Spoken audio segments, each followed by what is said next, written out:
Man как farmatsevt biolog yana bitta plyusi bor. Men shuncha vaqt aptekada ishlab, hali ko'pincha so'rashardi-da. Bunaqa hali hech qayerda yo'q, bunaqa mahsulot yo'q.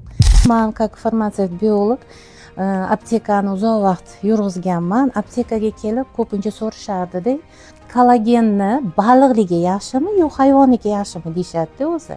Aslida baliqniki zo'r hisoblanadi.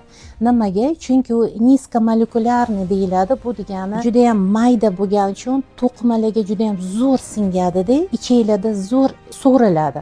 O'shaning uchun effekti juda ham tez bo'ladi. Har bitta odam o'zi ichadigan sutechning dozasi 10,000 единица. Biz bir kunda 2 ta flakon ichishimiz kerak.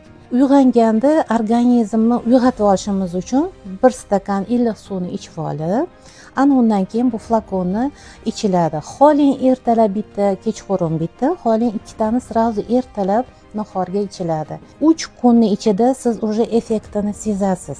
Kollagenni ichgan odamda tirnog'idan tortib sochigacha, oyoq sustavlari, terilari, ko'z nuri hammasiga zo'r ta'sir qiladigan mahsulot hisoblanadi. Bu peptid baliq kollageni. Peptidni degani bu aqlli mahsulot ichganda aqlli bo'lib sizni o'zi topib boradi kerakli joyingizga. Bizning Green Leaf mahsuloti aynan shunaqa.